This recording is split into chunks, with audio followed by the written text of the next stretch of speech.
Hello, beautiful souls. I'm Stacy DeWitt. I wanted to talk today about perception and how it creates your reality, and at a practical level, what does that mean and how can it help us? So, let's say you are struggling with something and you're feeling something, probably something uncomfortable, maybe some stress. When we're really tuned in to discomfort, physical, emotional, usually those are pretty interconnected, you're in a state of what some might call zoom in. So you're really honed in, you're really focused on what you're feeling, and probably feeling like you want to get out of that feeling, like you want to change it. And maybe you're even connecting it to an outer reality, like maybe something caused that. So maybe there was a event or someone, or someone did something or said something, or maybe it was in response to a thought that you had, probably that you have a lot, because we get in these automatic pilots and we have the same thoughts over and over and over and over and over. So within the zoom in, there really is a benefit to that. But from the perspective, if you are tuned in to your discomfort and you're feeling like you are helpless in relation to it, that doesn't feel very good. But what if you could have a different take on it? What if your perspective was more of one of curiosity? So, tuning into what you are feeling, being really present with it, can be a really, really helpful step. If you could be present for what you feel without judging it and without trying to change it or make it go away, almost like you're being there for what you're feeling, like being with a little child who is hurt.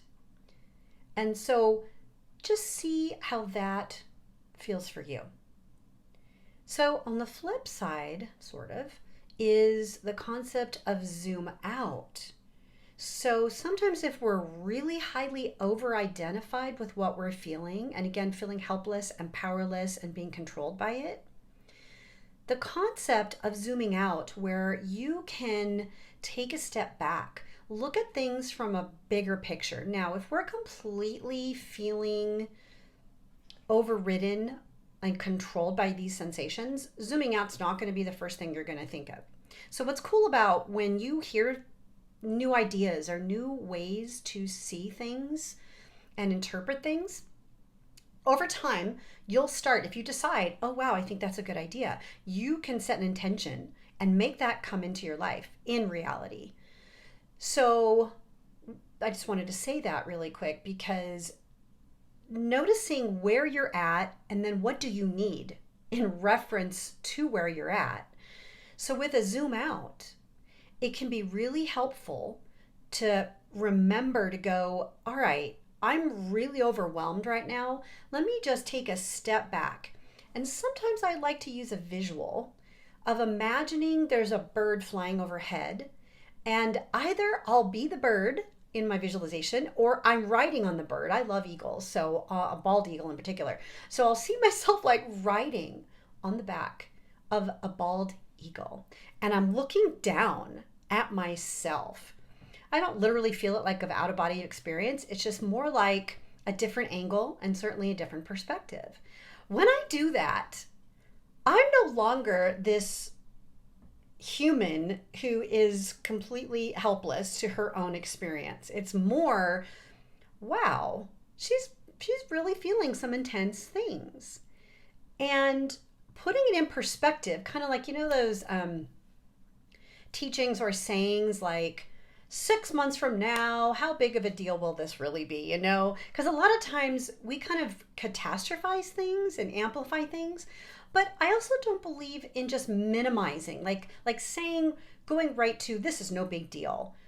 Other people have it worse. There are bigger things to worry about. There's a time and a place for that. And I just love to have all of these options, so that, especially if I'm going to take that step back and look kind of like a bird's eye perspective, something is going to drop in for me. And it's kind of from a higher consciousness. Because I really do believe I am here on a journey. I am not just a human that is trying to get things done, achieve, be successful, whatever. All those things are great. So for me, when I do that bird's eye, bigger picture perspective, it's like, what is this here to teach me? But the first step I have found that's really helpful is to just really validate what you're feeling and have compassion for that. Not like you're being victimized by the emotions, but we are human. So any feeling you have can be invited to just be there and have compassion for it, just like you would a little child. And I like the example of a little child because we're the last person in our life that we'll go to be there for. It's easy to go be there for other people lots of times. So this may be foreign, or maybe this is something you've been aware of and you really want to tune into more. So just see how this feels. I just really felt drawn to share that because if we're aware, we do have control over so much of what's going on in here. It doesn't mean I should or can control my emotions in the sense of, oh, I just don't want to feel that. I'll just bury that. That's a choice. And actually that's a choice that sometimes we need to do that. But we don't have to remain under the influence of any feeling, especially feelings that connect with I'm no good. So you probably notice a lot of the theme that runs through my teachings is that we tend to walk around with some level of I'm not enough. That belief, which is at the core, it's in the subconscious, it goes back to childhood. That belief affects how we look at the world. And it's also probably not running consciously, but the power in being aware, oh, I have this feeling of sadness about this loss of this, let's say, relationship. Because I lost it means I'm not enough, right? Instead of I'm sad, I can just be sad. I don't even need a reason, and it doesn't have to be about because I'm not enough. But just the awareness of all of this is, not judging it, not trying to change it, being present with it, and being compassionate. And it literally will change everything. And it also goes along with taking ownership of what you're feeling. Instead of that person made me feel this way. Yes, I'm responding to something. Yes, I'm not a robot. And all the feelings are real.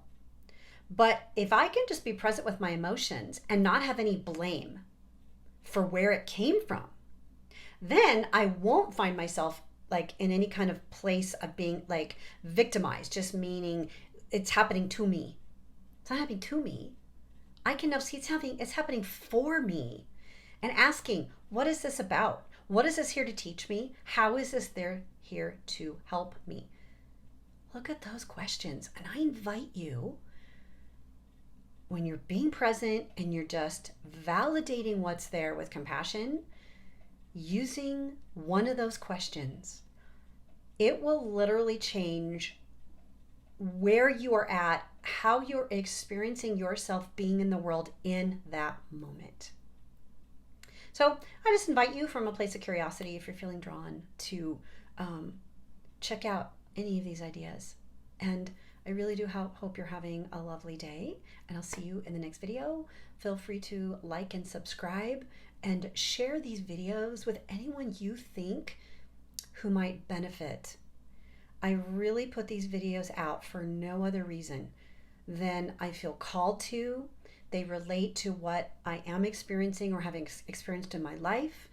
They come through from the teachings of when I meet with clients and supporting them through their struggles and empowering them to know that they're enough, that there's nothing wrong with them.